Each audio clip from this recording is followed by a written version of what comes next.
네, 이번에는 자사오를 가지고 차를 우리는 거를 한번 설명해 드리겠습니다. 자, 아까 이제 준비된 찻잎을 다시 5g 정도 재보겠습니다.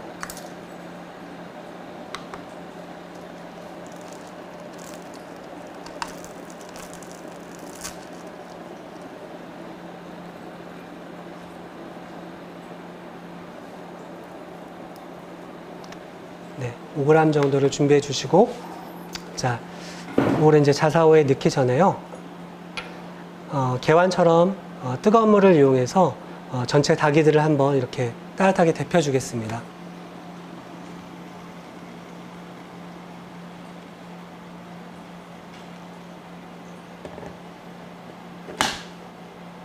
자, 이렇게 이 자사오도 이렇게 세밀하게 찻잎을 걸러주지 못하기 때문에 마찬가지로 거름망을 올려놓고 이렇게 위에서 따라주시면 됩니다. 근데 이제 뚜껑이 이렇게 떨어지지 않게 손톱으로 살짝 눌러줬는데요. 만약에 이제 손톱이 좀 짧으시다, 뭐 특히 남자분들 중에 좀 그러시면은 지금처럼 손톱으로 누르지 마시고 다시 한번 보세요.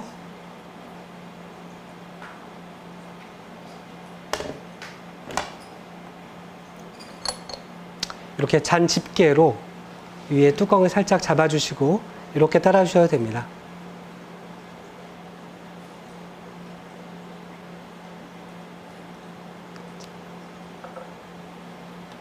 그리고 잔까지 이렇게 따뜻하게 데피고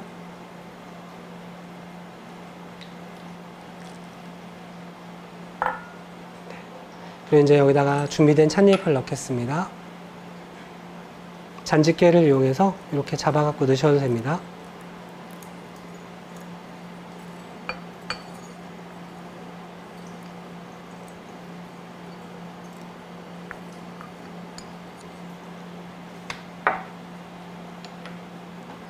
자, 첫 번째는 차를 가볍게 우려서 사용할 다기들을 데피는 데 쓰고 버립니다.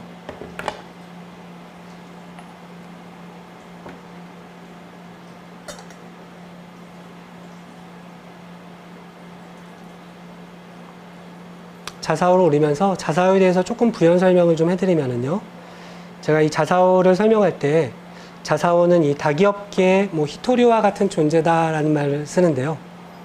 무슨 말이냐면 뭐 처음 보시는 분 같은 경우에는 이게 좀 평범한 흙으로 만든 것 같지만 요 자사라는 암석은 그 중국의 강소성 의흥시에서만 나오는 특산품이에요. 그래서 특히나 이 자사라는 암석이 차 맛을 좋게 해준다라고 해서 지금 굉장히 유명해졌고 중국에서 가장 많이 사용하는, 그러니까 차를 우릴 때 가장 많이, 그러니까 중국 사람들이 애용하는 다기가 됐습니다.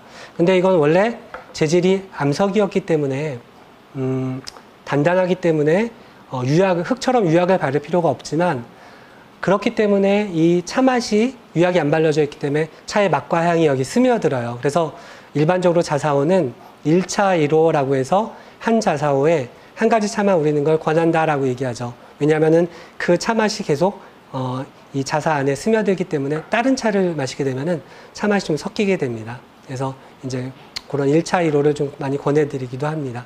자, 이런 잔은 지금 특히 이런 것들은 손으로 잡을 수가 없죠. 물이 가득 차 있고, 그다음에 중국의 잔은 손잡이가 없어요. 그래서 설사 이렇게 뜨겁지 않다 하더라도 내가 손님한테 잔을 이렇게 손으로 입에 닿는 부분이기 때문에 손으로 잡아서 이렇게 드리거나 하는 건 좀 실례입니다. 그래서 잔을 잡을 때는 꼭 이 잔집게를 이용해서 이렇게 잡아주시고요.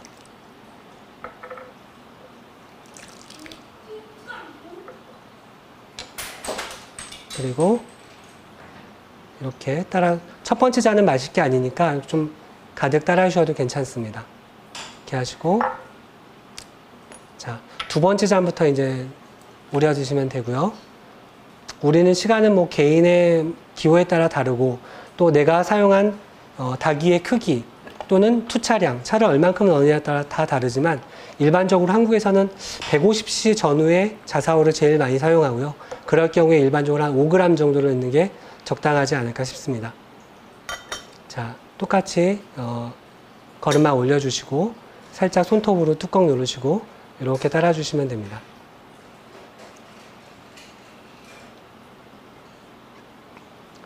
그리고 이제 주의하셔야 될 거는 완전히 물이 안 나올 때까지 좀 따라주세요. 물이 계속 남아있으면 그 다음번에 우릴 때 내가 의도했던 것보다 더 진하게 차가 우러나기 때문에 좀 맛이 쓰거나 떫어질 수 있습니다. 자, 아까 말씀드린 대로 잔을 이용해서. 그리고 잔을 잡을 때는 처음 잡으시는 분이 조금 실수하는 경우가 잔의 오른쪽을 잡는 경우가 있는데 이렇게 하면은 굉장히 사람의 손목 구조상 찬물 벌이가 되게 어려워요. 그래서 이렇게 잡으셔서 잔의 왼쪽을 잡으시고 이렇게 따라내주면 훨씬 더 쉽습니다. 이렇게 따라주시고요. 이제 마실 때는 아까처럼 가득 따르시면 안 되겠죠. 잔의 한 3분의 2 정도까지만 따라서 이렇게 대접을 하면 되겠습니다. 마찬가지로 손으로 잡는 건 좀 실례라고 했죠. 그래서 손님한테 드릴 때에는 잔을 이용해서 손님 앞자리에 이렇게 놔주시면 됩니다. 네, 이상 간단하게 자사오로 차를 우리는 방법이었습니다. 감사합니다.